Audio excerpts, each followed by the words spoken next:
Well, once again you have tuned in order to continue learning from my awesomeness, as I've been displaying for you in these videos daily.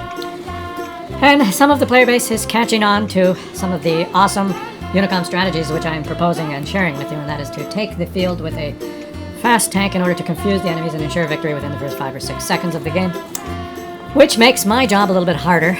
So what I've decided to do is show you my... I played a session of about 10 games, and I will show you the worst of those games. Of course, it was 10 out of 10 victories, which increased my win rate to about 96%. 4% loss rate, because I did have some computer technical issues of connection. But let's move into a bush here to spot everyone, and I soon realized that the enemies have moved some cheeky, fast medium tanks in order to cut off my strategy. So I will simply realize that they've done this, and GG, we have won the game, knowing that 2 enemies are out of position, a CS-63 and a Super Conqueror, and now all I have to do is ensure victory for my team, as I have already started by pumping out 399 damage on a hapless heavy tank. I will now win the game single-handedly by performing a different kind of flanking maneuver. Now I noticed that the consumable for arty strikes has been taken, and I will move into a position now to support my E100 player, who is essential in winning this game. So what I will do is move into this position here, and knowing that it's dangerous, I will pull out and allow the enemy tank, the object, to shoot me. Compass 431 back on him. I will allow him to shoot me so that my E100 teammate can go take a shot at him, but he fails. He fails to understand my strategy and just sits there in the arty strike capture area, even though the arty strike has already been captured. So I realize that this E100 teammate is not worth assisting. So I use my speed in order to move into a different portion of the map here and simply antagonize this AMX-50B, who thinks he's going to unload his clip on some teammates, and I will shoot him through the little picket fence that is in the game, which Wargaming has put there in order to not allow you to get the outline of the enemy. But I know that the enemy is there, and I'm going to shoot through the little wooden picket fence and I take a shot on him, allowing him to chase me and allow my T-123 to put a shot into him. Now my T-123, thank you for at least realizing that there was an enemy there that I was taunting, so that he would move forward to shoot. And I will taunt him one more time, but my T-123 has pumped a shot into him, taking him out. I set that play up completely on my own, knowing that the AMX-50B would want to unload his clip on a low HP, low armored target like myself, and lured him into the gun of my T-123. Realizing that the T-123 was a worthy teammate and would shoot his gun, and the E-100 that I tried to assist at the beginning of the game was a Muppet, so I stayed as far away as possible from him. And now I'm close to achieving a WN8 of over 3,300 in this game, and just simply need a few extra HP of damage, and I will do it in style. Shall I arrive to enable to take a shot on this object 268 version 4? I don't think I will arrive here on time, but that is okay. My teammates took him out. All I need is a couple of HP of damage, and I will do this on the E100 here. Go ahead, try and hit me with your best shot, and I will just ram him. There we go. I've rammed the E100 and achieved greatness for my... Even though it did not display that I did more HP of damage. So the ram should have done 3 or 4 damage, which would have allowed me to achieve a 7,000 WN8 in this game. But alas, I only achieved a 6,999 WN8 for this game. Like I said, the worst game that I played, I shared a worst game of the 10 I played, which resulted in victory. The other victories were more amazing and awesome, and I did not want to make you feel bad witnessing those and knowing that you would never be able to achieve that level of play. So I showed you an average, below average game with a mighty ramming attempt on an E100, which should have resulted in at least 1 or 2 HP of damage for you. But the poor programming in this game allowed me to die without doing that much HP. Tune in again to learn more tomorrow. He has 3 marks on his barrel, and he's not afraid to use them. He is hard with style, which when I first read that name, I wasn't sure exactly what it meant. It sounds like a really good name for a porno star in the 70s. Did you catch the latest Hard with Style video? Here he goes. And it's a double feature. It will almost be like Deja Vu all over again. And he takes a particularly aggressive little spot here. Look at this little bush line, which I have neglected. I have neglected this little bush line. Is this new? I've always gone up on the road. See where the M5 Stuart has gone? It's a little bit higher ground. Maybe you get better views. That's where I usually go in the light tank on this map to spot. But there's this little spot here. He didn't get any initial spots, so maybe it's not that good. But the interesting thing about the position he's in here is it's kind of hull down. You can pull back. There's some topography there. So if you had a tank with a little gun depression, one of those low tanks, or even like that LT-432 or some tank that doesn't have very good gun depression, but it's low, that you could use that little spot and then pull back. Maybe it's a decent little spot. Boom. Look at this thing. It's like a machine gun. Now, isn't he detected? Isn't there anyone on the enemy team that's moved in a position where they can snipe him? Oh, yeah, you missed that opportunity. Oh, he's got the rock. He's got the rock. I'm surprised no one had a line on him, and he lets that guy get away. Let him get away. You can pull around now and just do the kill shot and then pull back. And he doesn't have the gun depression. Oh, hey, no, he spotted that guy. This thing, he's not spotted. It's got good concealment. It's fast. It's a funny looking box thing though, isn't it? This guy's doing good. Look at this. He doesn't have an outline, but he just shoots. Sometimes there is no outline. Wargaming just, sometimes they don't provide one for us. You like the new, they did that upgrade a little while ago where they have the different shades you can turn on and off in your settings, where you can put your central marker on the tank and you'll get the outline, but then it'll show a hatched outline when it's behind hard cover and a different hatch when it's behind soft cover. That's to assist you, I guess, in knowing whether you'll hit a rock or whether you'll hit. But the downfall is now when there's a tank behind a little wooden fence, if you put your marker on the fence, you don't get an outline. So what you do is you go into third person, you zoom out like this, and you put, see that central marker? You put it on the tank, auto lock, and shoot. You can do that. You can't auto lock through the fence if you're in sniper mode because you don't have an outline, unless you're an EBR and you can auto lock on everything because the EBRs have that what was once a cheat mod, the auto lock cheat mod. Well, they get that now. It was included in the game. Snap. But if you want to auto lock on them through soft cover like that, if you're in sniper mode like this, you can't because you don't see the outline. So what you do is go into outside sniper mode. What is that called? Whatever. Arcade mode? Until you see put the central marker on a piece of the tank, auto lock, and then you're auto lock the center of mass and you'll shoot right through the or you just estimate it yourself, right? But sometimes it's difficult to estimate it, so you can auto lock and then just shoot.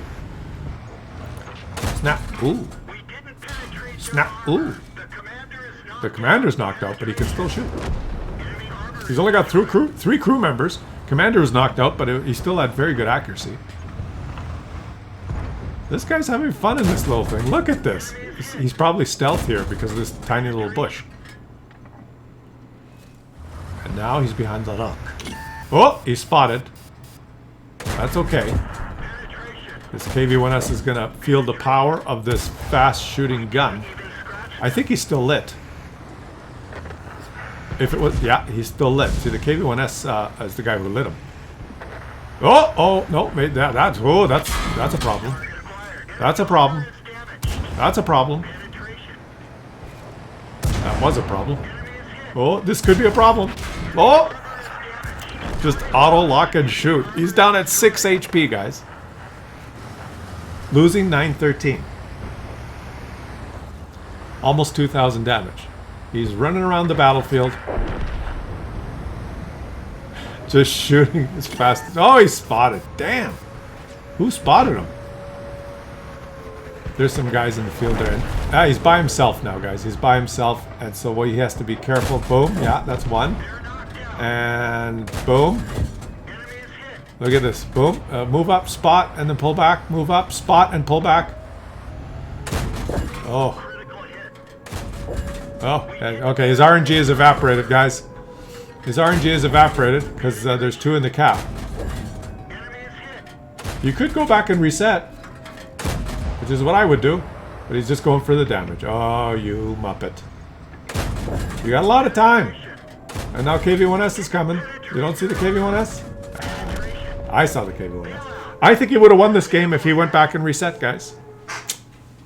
I think he would have won. How many of you think he should have went back and reset? You know, he might have died resetting, but he would have had a fighting chance. Well, I did say this was a double feature. So he He has a chance to redeem himself, guys. Hard with Style is back in the same tank. He's got 3 marks on it. So he is very comfortable playing it. And here he goes. How many of you think he would have had a chance of winning that game if he went back to reset? He had the speed. He could have went back on that little ledge by the cap, but if he could have got a couple of cheeky resets, he only had 6 HP, so he would have had to do, the poke and shoot. He's a wheeled vehicle, so he can poke that, that little ledge beside the cap. He could have poked that little ledge, shot, and because the wheeled vehicles have good reverse speed, he would have been hard to snap back, right? He could have done it.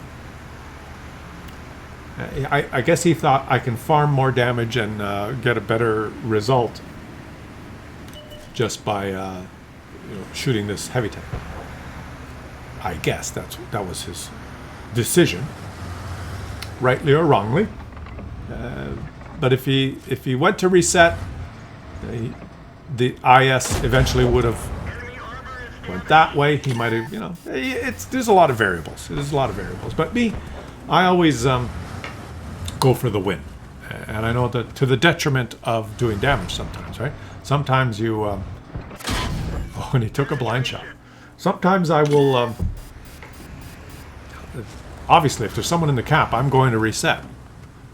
Unless I'm way on the other side of the map and I realize I can't even get there. But if I can get there, I'm going to try and reset because that gives you a hope, a chance of winning. That's how you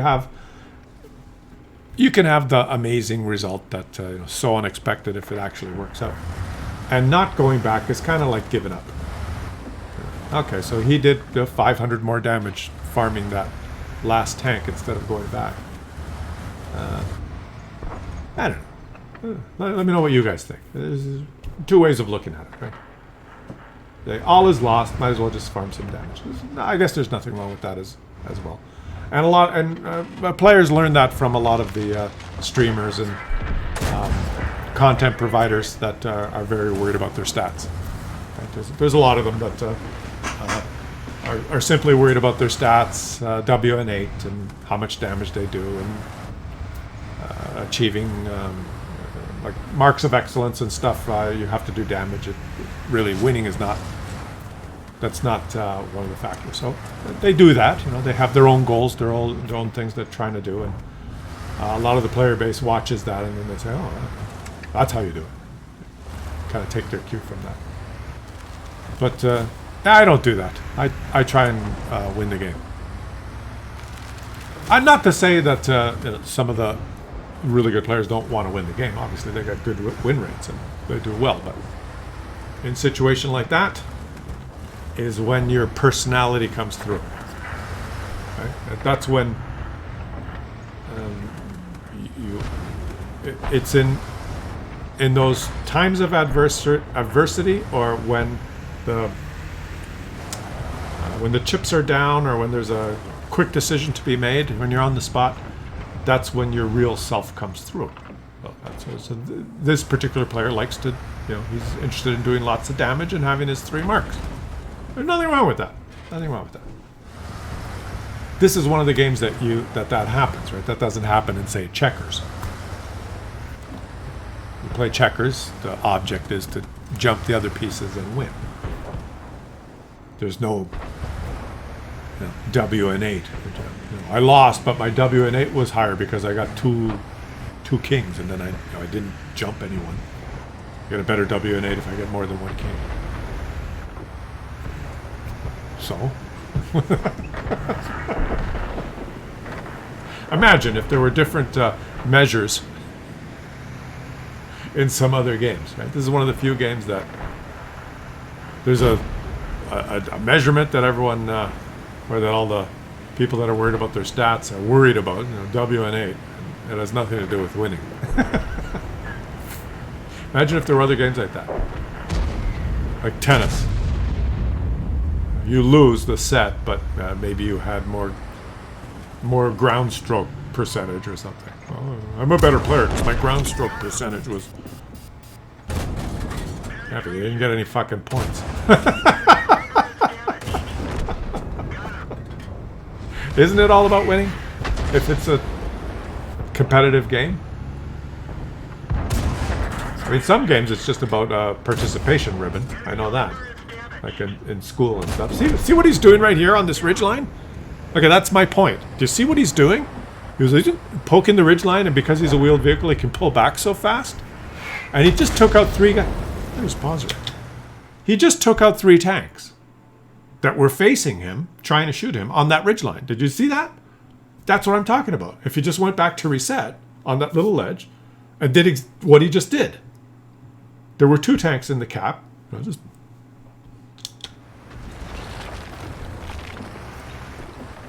He has the skill set to do it. That's what I'm saying. That's what I'm saying.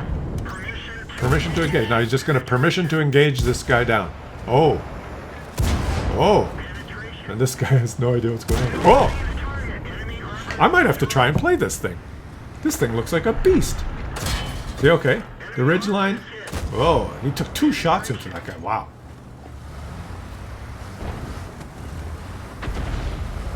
Now you got him. You got him, buddy. This was a good comeback hit. You see, in this game, he went back to base. And that led to victory. The team was pushing around that south side and they were getting to the base. He went back this time. Not to reset, but to defend the base. And that basically, that was the game. That was the game-winning move. So, what other games are there that there's other measurements other than winning? And players are more interested in those other measurements. Like if you're a baseball player and you're a team and you suck and you finish last, like do you come out and say, well, we have the highest walking percentage in the league. We had more walks. We had 172 walks this season. The average team only had 37 walks. So we win. The walking. What is that?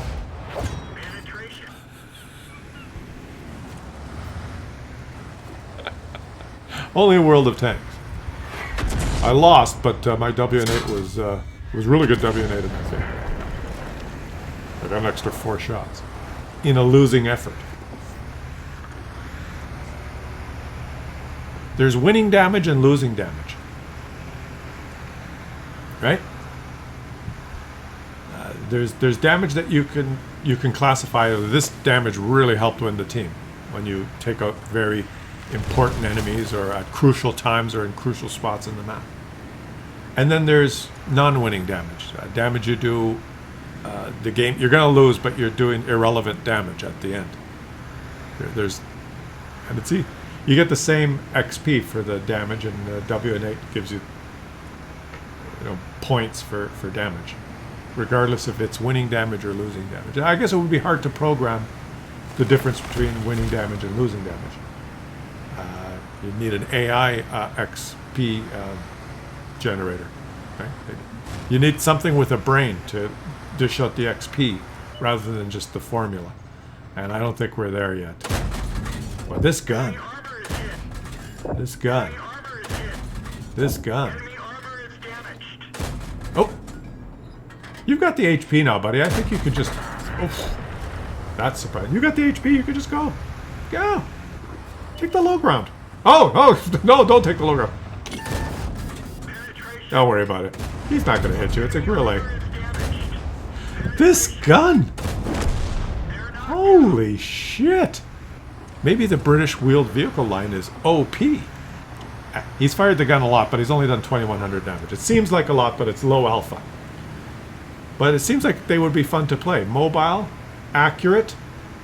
You feel like you're in the game a lot because you're taking lots of shots and doing lots of damage. Yeah? That's fun when you're taking lots of shots and doing lots of different shots or doing damage. That's fun. Then those tanks that you drive around for 20 minutes, then you take one shot and you do it. It's a different kind of fun. See, there's different kinds of fun, different kinds of damage. Where did that guy go? He's in the bushes over there where his last known position was. He's got to be. Okay, he's not. He's not in those bushes. Because They might have had to proxy spot him, unless he ran away. No one had eyes on him? Interesting. Wouldn't it be funny if he was still in those bushes, but no one went within 25 meters of him? And he's just stationary in there? But you know what? I know he wasn't in the bushes. You know how I know? His sixth sense didn't go off. He went close to the bushes there.